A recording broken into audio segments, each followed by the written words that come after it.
Welcome, folks. This is Brandon, one of the volunteers. Yeah, the schedule starts actually in just a couple minutes. At about 6:10, we're going to have the first candidate, Sam Cho, position 2, and then position 5 will be next. So by 6:30 will be to position 5. And Fred, we could hear you okay. If you want to say hello again, we can confirm that again, but your audio was coming through fine here. That's great. I was just looking at my my settings here. That was trying to see. You don't have my video though, do you? No, right now we just hear you. All right. And so each candidate's going to speak for how long? Each candidate gets, let me look, just a few minutes to do a self-introduction. Yeah, 2 minutes to do a self-introduction. And then there's a number of, sort of different questions that each candidate gets to answer. Some of them are just 1 minute answers, some of them are 2 minute answers. But yeah, you'll definitely start with a self-introduction that's at 2 minutes. Great. Okay, so let me just see one other test. Unfortunately, I'm at a conference, so I'm going to do this in my car. Thank you for, we can see your video now. All right, good. So all systems are go, and we're just going to wait for Sam then, right? Great. Yeah. Thanks for making yourself available to join remotely here from a distance. And yeah, I'm glad the audio video is working great. Thank you. I'm standing by. Perfect. So did you say that position 5 would start at 6:30? Yeah. Yep. Yeah. Okay. So we'll start with position 2 here. And yep. we still have to.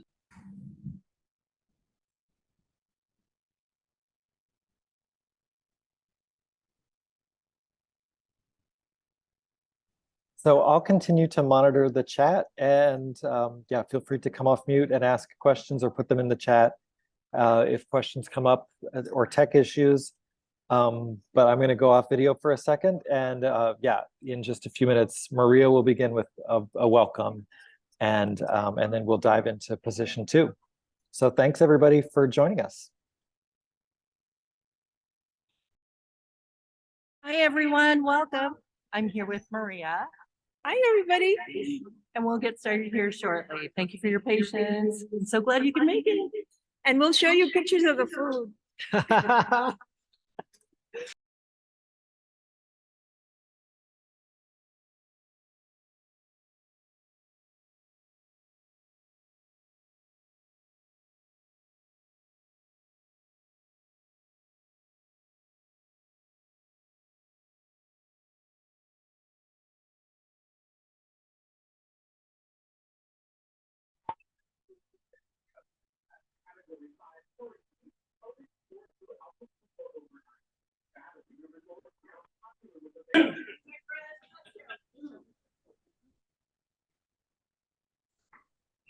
Can you hear us? I can now, thank you.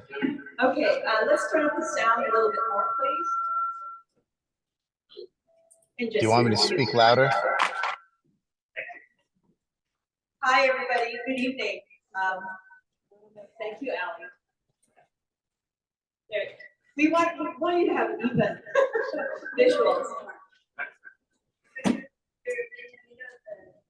Anyway, good evening, everybody. My name is Maria Manciola, and what I wanted to do is welcome you to this candidate forum. We were expecting 40% chance of rain. 50 people have signed up for tonight, and here we are. So we're going to do the best that we can to listen to our candidates, and then this is going to be videotaped, and then we're going to put it on our respective networks. Who is we? We is Beacon Hill Council, El Centro de la Raza, King County National Airport Community Coalition, White High Speed Sound, and 350 Seattle Aviation. So our goal tonight is to really learn about what the candidates want to do during their tenure. Are we still getting feedback? Yes. And my apologies for those of you who are interpreting talking too fast, raise your hand. People who are coming through the phone. So tonight's format is pretty simple. Each candidate will have a chance to introduce themselves and say what their goals are as to why they're running for the Port of Seattle Commission. Now, our interest is that the Port of Seattle govern the SeaTac airport. And we have a campaign as well regarding health, environment, and climate impacts of the airplanes on our communities near the airports and communities outside. So with that, oh yeah, you can do that.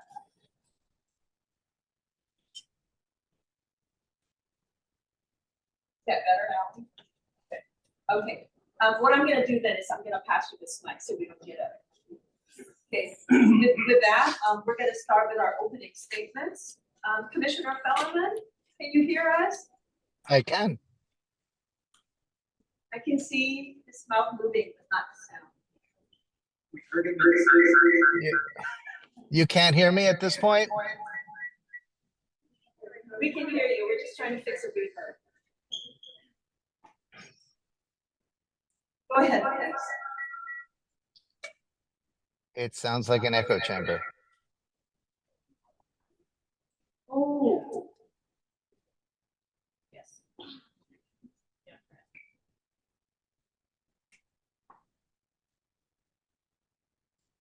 Brandon is going to. Yes, do you want me to try? Yes, please. I mean, I'm hearing a tremendous echo. All right, I'm gonna, is it not echoing for you? All right, now you're on mute. All right, just tell me if you hear me. Yes, okay, so you guys went on mute, so you want a 2-minute introduction? Hello, I'm Fred Fellman. It has been a pleasure. I've served almost 2 terms, about 8 years now on the Port Commission. I come to you as a environmental professional, serving the past 30 years in my capacity to advance the conservation of the marine environment primarily, but mostly concerned with the impacts on people and the round, what's good for the environment is good for people. And so my primary clients have been national environmental organizations and tribal governments to advance basically the environment and all those dependent on it. I come from New York originally, and I've lived out in the Northwest since 1980, where I came to study the southern resident killer whales and have basically dedicated my entire career to their conservation and rehabilitation. So I basically have a triple bottom line: commerce, community, and climate. And all right, that was more feedback. And so I'm working diligently to try to reduce the environmental impacts of the port while at the same time helping it succeed economically. You have to do well to do good.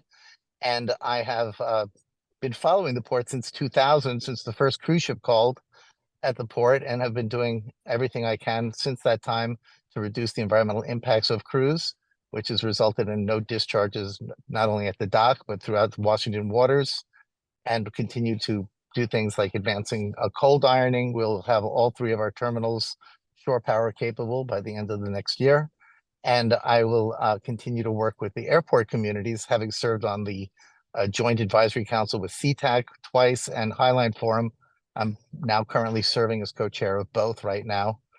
And we're trying to do our best to get sustainable aviation fuels at the port, reducing noise, both in terms of working with the FAA to reduce nighttime noise in particular, and encouraging airlines to use newer, quieter planes, especially in the evening when air cargo is, I know, a particular source of disturbance. So the port is one of the most diverse ports in the country, with both the fastest growing airport, which you guys are more than familiar with, as well as the West Coast largest cruise terminal, as well as the home port for the Alaska Fishing Fleet, Seaport Alliance with Tacoma, 5 recreational marinas, real estate. That diversity of assets, in order to advance the public interest, you have to have a lot of experience and familiarity with the various forms of operation. So one of the things that I think will be very important to some folks in the SeaTac area is my commitment to trying to protect SeaTac Park permanently from port development. And this is something that I'm very much committed to completing, that which I've started in my next year on the commission, to working with the JAC and my colleagues at the SeaTac City Council. So I can go on a bit, but what's really important is that, you know, you can promise the world, but I have been doing this and people have seen that work. And so I have endorsements from everybody, since from the governor to Mayor Harrell, both the Stranger and the Times, Martin Luther King County Council, the Democrats and the Republicans of King County, most of the King County Council, and many others. So the environmental groups, both Sierra Club and Washington Conservation. To our other candidate, Jesse Tam.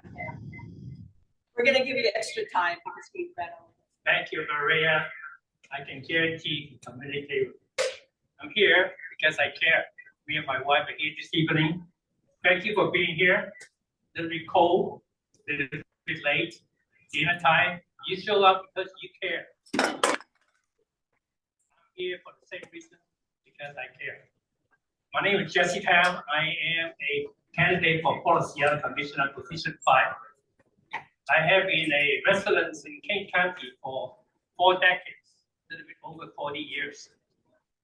I came to this country 15 years ago as an immigrant with $300 in my pocket as a teenager, looking for a new life. I had to work hard to get my college degrees.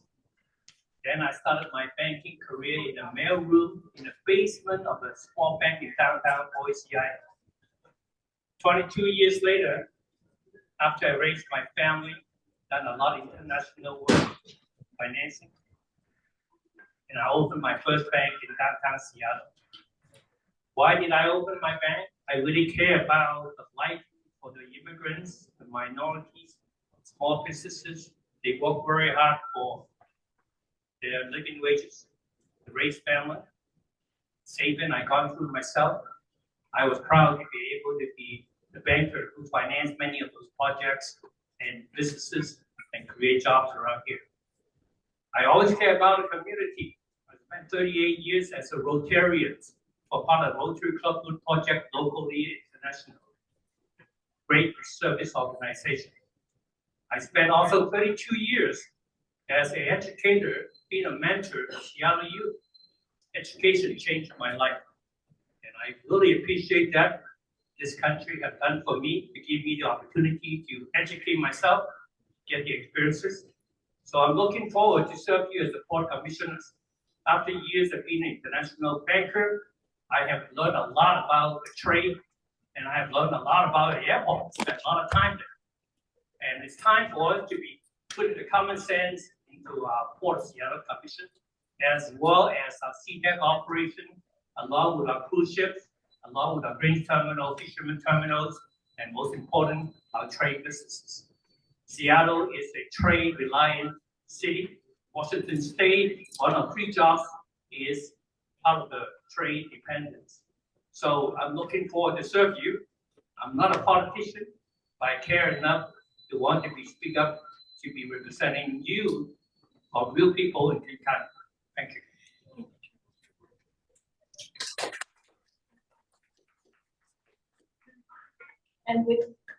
And with that, we're going to start with the first question. And this question goes to Fred, and then we're gonna go and have you start later on, okay? Fred, give me a nod that you can hear me. Thank you. Okay. The port is working hard to reduce Scope 1 and Scope 2 carbon greenhouse gas emissions by converting its buildings, vehicles, and emergency generators to using clean, non-fossil fuel burning energy. Let's talk about Scope 3 carbon greenhouse gas emissions from your tenants that such as emissions from their aircraft taking off and landings, their vehicles, and their service equipment. What are you planning, or what will you plan to reduce Scope 3 aviation emissions to meet the Port of Seattle's published goal of 50% emissions below 2007 by 2030? Well, thank you for that question. The fact of the matter is, as you point out, the Scope 1 and 2 emissions of the port are minuscule compared to the tenants. And so the challenge, of course, is that we don't actually operate the planes, the ships, and the trucks, which are the hardest to decarbonize of all, fossil fuel operated vehicles. And that's one of the reasons I feel very committed to working at the port, trying to deal with the most challenging issues. For aircraft, obviously, we're not going to be able to electrify them in the near future, at least at the commercial scale. So one of the things I've been most dedicated to working on is getting sustainable aviation fuels, which not only will reduce the carbon footprint of the planes, but also the particulates that fall on the communities surrounding the airport. And that is something that is remarkably getting closer and closer to reality. And we've just introduced legislation with the FAA, federal authorization of the federal administration. And we're making progress this year with King County to convert their municipal solid waste into jet fuel. Thank you. Jesse? You're aware that carbon emissions problem is not a problem of today. It has been a problem with us for quite a long time. In fact, there is a class action lawsuit filed in South King County early part of this year against the port and couple of airlines for that particular subject. Pollution problem is a problem or part of our growth in King County. Our airport is the capacity, and along the way, our traffic is amazingly heavy, as you all know that. With that in mind, we have to understand it's not a problem been around for a long time. If there is a problem for a long time and it's not a solution, we can overnight to fix it. So gradually, we will have to convert the energy sources from fossil fuels into something more cleaner energy going forward. Just have to be patient, working together toward that particular objective.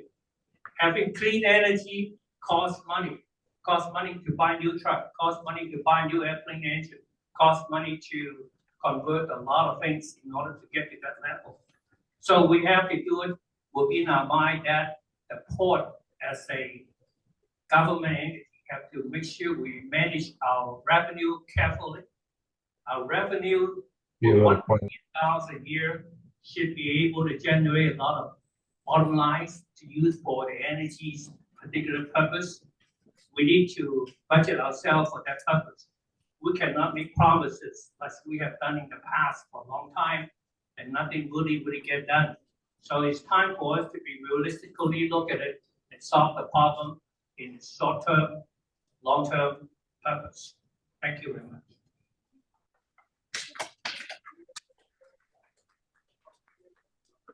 We're going to go to the second question, and this time Jesse goes first. So let me read the question. The King County Public Health Study identified respiratory, that's your breathing, asthma, cardiovascular, that's heart problems, and low birth weight from air and noise pollution. What are you going to do to make sure that the port addresses the health issues of the communities?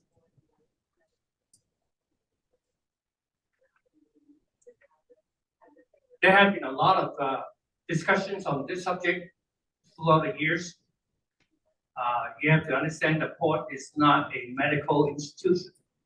So their comment oftentimes is from the engineering standpoint, more from the business standpoint than from a medical standpoint. The medical issues have to bring in the medical professional into the subject matter then we have a better understanding about how bad pollution issues affecting us who are living everywhere around King County, in particular in Beacon Hill. We have airplane flying on top. I heard it from people from Virgin Islands, I talked to people in Des Moines, I talked to people in Ballard. They have similar type of concern. The long-term plan, honestly, our airport was used to be many, many miles away.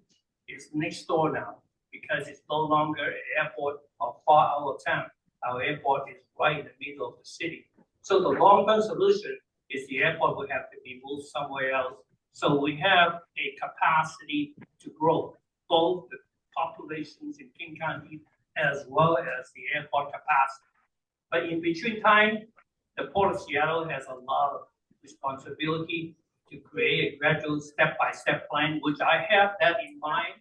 Tonight, because of time, I cannot go into that. To reduce the air pollution issues, to help the people who live in King County to have a better life, to raise our children, to go to school, to work, which is absolutely important for all of us. Fred? Can you All hear right, me? so yes. So the question is, what am I going to do to try to reduce the health impacts on the communities surrounding the airport, correct? Yes. Okay, so there's a lot of background noise. If folks can go on mute when we're talking, that would be appreciated. So anyway, there's because of the community's clear, outspoken concerns about this, the port has invested quite a bit of resources to monitor the air quality in the area, and we can distinguish the diesel emissions from trucks and cars on the highways from that of the jets by the size of the particulates that they generate. And so we ran a very scientific study with the UW with an electric vehicle running, a pattern through the neighborhoods, being able to, with a sniffer on it, and to be able to determine where these different particulate sizes are found throughout the area. And clearly the communities around the airport are exposed to both larger diesel particulates, 2.5s, with the smaller micro size particulates of the jets.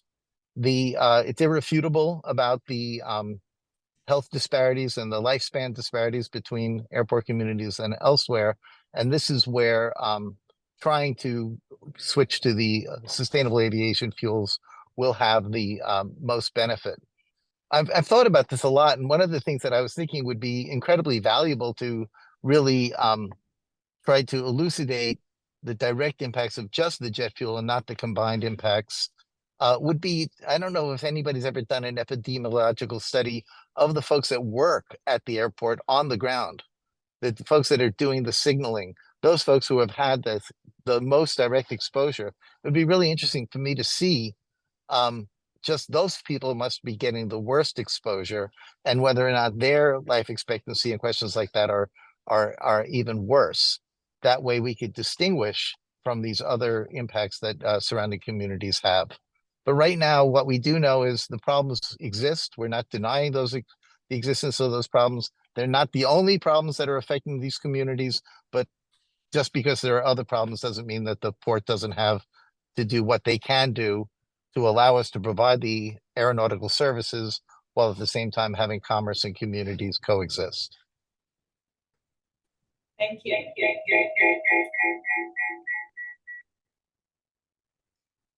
For the next question, you get to ask your opponent one question. And this time we're going to start with you, Fred. What question would you like to ask Jesse? And then Jesse will ask you a question. Okay. Well, I've kind of expected, if I was going to draw an opponent, that it would be sort of this kind of conversation. Do you want more business or do you want more environment? And these are the differences that are trying to be, I think, distinguished here at this time. We obviously have to always be concerned about both, but our backgrounds obviously have different emphasis between them. What I find, though, is interesting is that, what we do in our business and with our environmental work is a reflection of what we can bring to the discussion. And while Jesse has been a banker, if you read the Northwest Asian Weekly or the Seattle PI, his banks have been implicated in out-of-court Jesse, the settlements question on is- Ponzi schemes. That came from So the credit question union is, or business Jesse, or a I'm fund. asking, can you not hear me? In my humble opinion, they are coexistent. Why? As simple as that. Taking care of environment costs money. We all know that. It's not something we can just call someone to do it and they clean it up for us. It's expensive. It requires specialist professional to handle the job. Port of Seattle has the capacity of business. Port of Seattle generating $1 billion revenues a year. 1 billion, 1 B. If they do the job well, there's a lot of money to be able to allocate for environmental cleanup as they have promised in the past. Why didn't they do it? I don't know the answer for now because I am not a commissioner. But I will be if I become a commissioner. I want to ask questions: why didn't we use our funding to do the things we promised to do to keep our environment clean? Stop making promises and start doing the work. It's common sense. So you answer the question clearly. Both are important to us, and we cannot ignore one or the others. Okay, so I'm sorry, but Jesse, you didn't let me what is finish. your- Are you able to hear me? I didn't finish my question. The question was, Jesse, as a banker, why is it that your bank was accused of a Ponzi scheme and had to have 2 out-of-court settlements? If that's the type of banking experience you bring, what can you tell us about those settlements?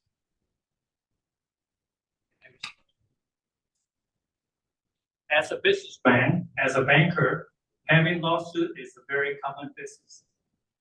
The lawsuit, what my opponent mentioned about is number one, is a civil lawsuit. Civil lawsuit is not filed by any authority. But in this particular case, it was a frivolous lawsuit. Frivolous means there is no fact behind it. People sue bank because they think bank has a lot of money. So we got a lawsuit 2009. Took us 2 years to clean it up because we have a legal system, a process to go through that. That lawsuit has been totally dismissed with no wrongdoing. So all defendants associated with the bank, including myself, have been released from any liabilities whatsoever. So to bring it up after 12, 13 years, I don't think it's a matter we should discuss tonight. The fact is that it was an out-of-court settlement. It wasn't a dismissed case. It was settled behind And I have a closed question doors. here. No, that's the As a point. It commissioner- wasn't dismissed. It was settled out of court. That's the only difference. Apparently, my opponent did not read the documents clearly. The lawsuit has. I have been happy to share the documents with anyone who is interested for. You could read the news. Would you go ahead and ask your question? I have a question for Fred. You have been on the port for a month or 8 years. And you have made a lot of claims and effort for cleaning up the environment for this area. Why are we having all this noise, pollution issues today, particularly throughout the whole entire King County? It's not just the South King County. The lawsuit was filed as a class action lawsuit by multiple communities represented against the port. And you, as supposed to be the environmentalist, at the authority of the subject matter, why didn't you do something about that? It has been 8 years. So now you want to run again, say you will do something more the next 4 years? Will you be able to handle that the next 4 years for the same subject matter? Okay, so if the question is, why haven't I fixed the noise problem in the first 8 years? And what am I going to do to fix the noise problem in the next 8 years? Or the And- next 4 years? That's the question? So, okay, we do run an airport and airplanes are noisy and have a lot of emissions. And so this is a fact of having this fastest growing airport and the largest airport in a 4-state region. So the communities that are around this are taking the brunt of an important asset that the region benefits from, while the surrounding communities take it a disproportionate hit on that. One of the things that are being done with noise is this insulation of houses in the close-in area. And I know it's a very source of great frustration for Beacon Hill while you're not in the circle of noise, but you're still very much exposed to it. One of the things that we just did last year through commission initiative is to accelerate the insulation of the houses by, replacing the windows and insulating the roofs and providing better HVAC systems. We're accelerating that process, so we're going to get more and more houses with those packages that allow for a better coexistence in the area. And at the same time, we're also beginning to look at those packages that have failed. And over the course of this next year, we will have a handle on how many of the people who have been installed with those packages need to have them replaced. And then we will seek FAA funding to do that. So that's basically a significant improvement of what had been going on previously. We have a plan to do it in greater improvement. And we know that nighttime noise is particularly disturbing, not just for your sleep, but for your health, being woken up at the middle of the night. So we're trying our darndest to get those air cargo planes that have been Air China Air and things like that, to get them to stop flying 747s, the loudest, oldest planes, to use a more modern fleet.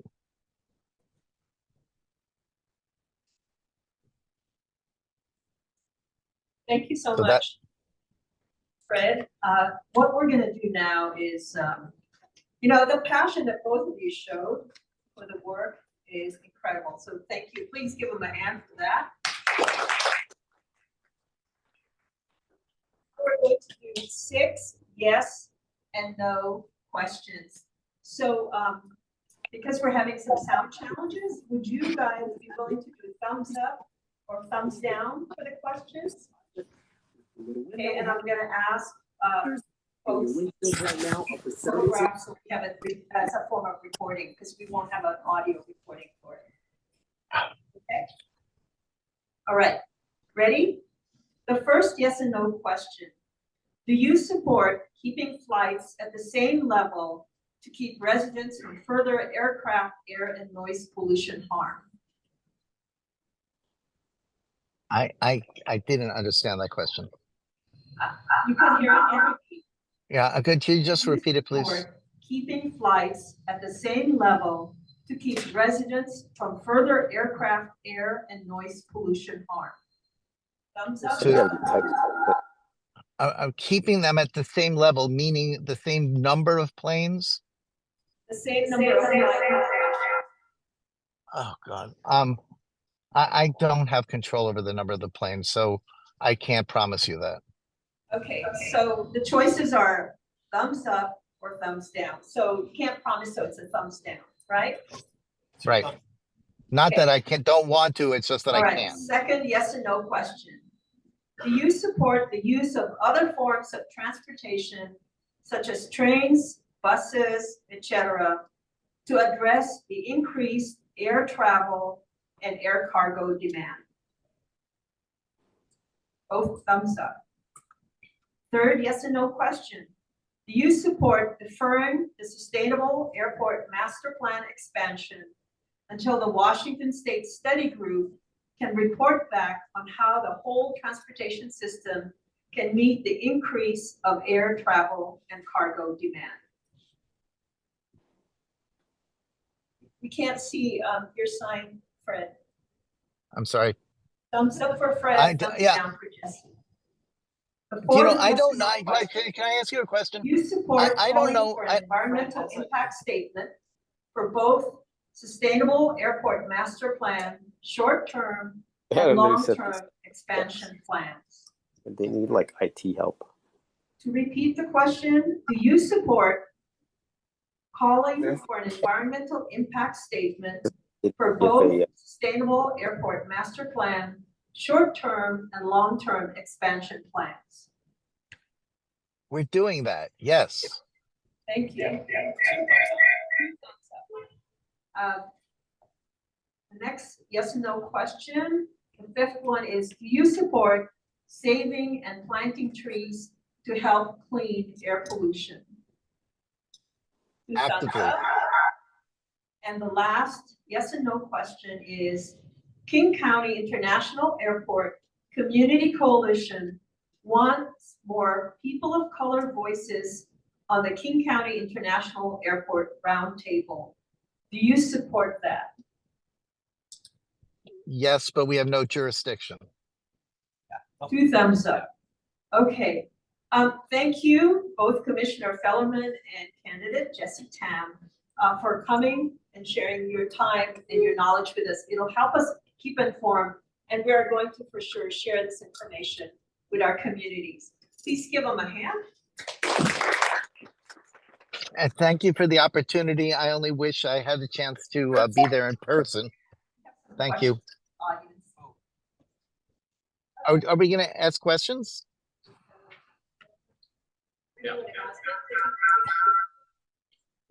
I can't.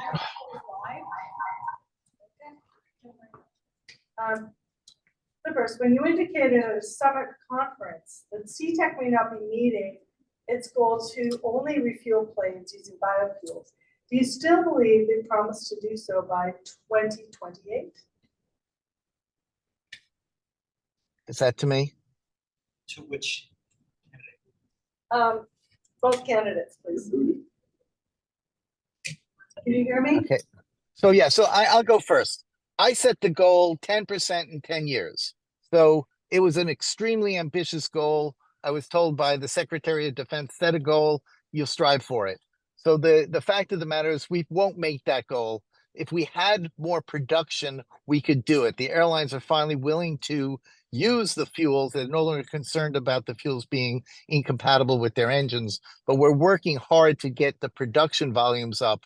And with the Climate Commitment Act, the IIJA at the federal level, and the Low Carbon Fuel Standard, all of which we lobbied hard to get in place, it's increasingly, and also the Blender's Tax Credit, we are bringing the price of sustainable aviation fuels to cost parity with regular fuel, but we need to step up production.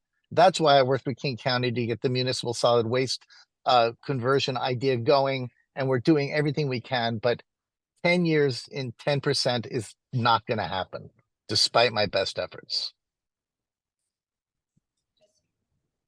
I happen to have a different opinion. The reason is, this country has gone through a lot of changes throughout the years. At the time we made up our mind to do things, a lot of good things happened. If you look at all the good things we have done in this country in the past, building our highway system, building one of the best aviation systems, one of the best banking system in the world, we need to be working together as a community, a national community, to solve those problems. Setting goals is good for us. Setting an expectation not to be able to reach the goal, I think is a mindset we need to change. We need to set mindset, and we need to set the goal, and gradually reduce the emission problem. Next question from the audience. What are some specific aspects of the existing policies of the port do you think are not working, and how do you plan to fix them? Could you repeat? Yes. What are some specific aspects of the existing policies of the port that you think are not working? How do you plan to fix them? Jessie goes first. Port of Seattle is a very large organization. Last time I checked, was 216,000 workers associated with the port, both the seaport and the airport, and many more. With that kind of organization require very strong leadership, set strong policies. Our commissions of 5 people have been, in many ways, avoiding setting policy for our port and letting the management to do whatever necessary to get the job done. Those jobs all the time, doing the best, but conflicting with each other. For example, if you focusing all our budget for airport expansion, our container ships are not going well. because we literally let go of the terminals management control to Seaport Alliance between Seattle and Tacoma to manage our container business, which substantially also reduce our trade in the container side. Knowing that, yes, Tech Airport bringing a lot of revenue. It costs a lot of money for improvement, but it has not been managed well. A lot of those capital improvement projects have huge cost overrun. So we have to find some way to manage our port operation with a widespread of well-balanced policies across the whole entire entity going forward. That's what my commitment is. Fred? Okay, so one of the benefits of having somebody that's been doing the port at work, you can understand the fact that the airport's revenues have nothing to do with the seaport's revenues. Everything at the airport is contained within the airport. So the airport's financial success is doing extremely well, has no bearing on the economic challenges that the seaport is having. So it helps when you know the business to start talking about it. But as far as the thing I do agree with Jesse about is empowering the commission to have more influence over the organization's policy direction. And this is one of the things that I took on head on upon arrival. When I first got to the port, there was one chief of staff for the commission office. Then after a couple of years of lobbying internally, we had one staff for every other commissioner. Right now, we have a commissioner. Each commissioner has one staff person. We have a chief of staff and a deputy chief of staff, and we're going to hire another person as well as having a tribal liaison. This capacity building allows for commissioners who are only paid half-time to be able to continue to bring the public will on bearing onto the port organization. So this is still a work in progress. We're like the only elected body that doesn't have, we don't even hire our own staff. Our staff are accountable to the chief of staff within the organization. And we only have one staff person. You look at city council, they have 3 staff persons, that all of which they hire themselves who are accountable directly to them. So yes, it's an infrastructure challenge fundamental to be able to have your elected officials represent you. But the elected officials that represent you have to understand how ports work. You have some more? Just 2 more. Yes, please. All right. This question is about sustainable aviation fuel, especially those from solid municipal waste and petrochemical waste. So how is the port assessing the health impacts of these fuels? And will there be transparency in what is in the sustainable aviation fuels? So there's been a lot of research in this regard, but there's still stuff to be able to be learned. That we do know that the particulates from sustainable aviation fuels are much fewer, and they're less toxic. The degree to which you mix these fuels, nobody's running 100% on them. So a 10% mixture will have a significant reduction, but certainly does not eliminate the health exposures and climate impacts associated with jet fuel. But the all indications are from the research that's been done, it's only better. It's not a perfect solution. Jesse? I don't think we have any real serious engineer here in the room here, including myself. The subject matter is about what we need to do, set policies to guide the port going forward, to utilize cleaner energy. That's what the objective is. That means we got to hire the professional to give us the right guidance. We have the technologies globally, somehow, somewhere. Many countries in Europe and many countries in Asia have adopted that for a long time. Our airport, our Port of Seattle, need to learn from the people who have done well in the past. If you follow up on some of the technologies and energy sources in Europe, you'll find out many countries have adopted zero net, basically balance the carbon emissions to the point that you're able to generate clean energy going forward to the country. We can learn from it. We just have to, number one, ask. Number two, have the financial capacity to handle those expenses. Last question. Last question. I'm going to shorten the question a bit. This is about expanding the current hub to other areas in the state. Would you support a Yakima Airport hub by referendum? I want to go there right now because I am in Yakima as we speak, at a state tourism conference. I only wish you guys asked about my agenda, my schedule before you scheduled this. However, what I do believe will be the best alternative secondary airport will be at Joint Base Lewis McChord. It already has airport in place, one of the longest runways in the state. The communities there are already exposed to noise associated with the heavy jets there.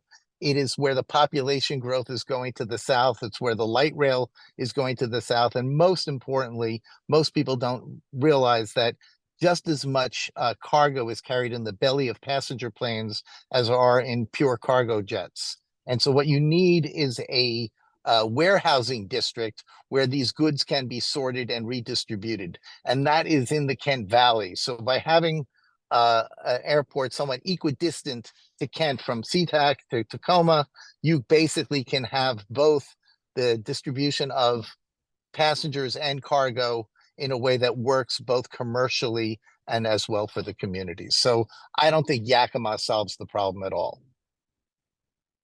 Thank you. How many of you have tried to use the Plainfield Airport? Thank you. Did you feel like you were VIP when you were there? No. Most of the report I got from Plainfield, they're able to, from the time you walk in the airport to get an airplane in the middle of minutes, rather than the TSA long line here, SeaTac, and check in, check out luggages, and so on and so forth. Well, the point I'm trying to make is we have a lot more airports than just Yakima. We have many, many good airports in this region. With the technology today, we do not have to have one quick solution. We can have many multiple solutions happen at the same time. We can utilize a lot of regional airports for local domestic flights. We could create a transfer system, central control to the front desk. Transfer can be handled through ground transportation. At first, we'll be using buses, light rail, and then eventually, I think we are far behind the world. We should look into the high-speed train. If we do that, Yakima, Moses Lake are all options. I have been many large airports around the world, 20, 30 miles away from the city. A matter of minutes, I arrived at the airport comfortably with the luggage all checked in without a long line. So those technologies, something we can learn internationally for a lot of countries who has a lot more population, a lot more congestions, a lot more pollution and air problems than we do, but they have learned to solve the problems. We can learn from them. Yeah, my point was air cargo is the challenge with small regional airports. Thank you so much, Mr. All right, Fellman. thank you. What we're gonna do is, we're gonna wrap this up and give opportunity for people to get together and visit with you guys. And you can also visit with Commissioner Fellerman through one of our computers if you want to communicate with him. Thank you so much. I'm sorry, but I'm gonna have to run now. Thank you. I'm happy to fredreport.com or Fred, bye.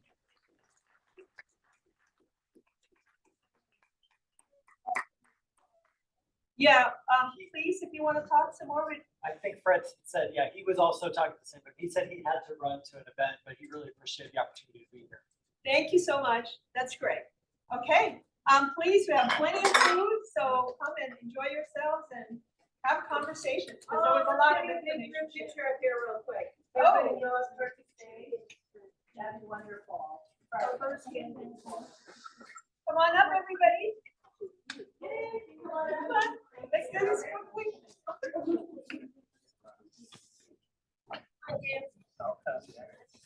By the way, while you guys are coming up, come on up, everybody. Come on. We have free prizes, door prizes. They just look underneath the chair, the white card, then you have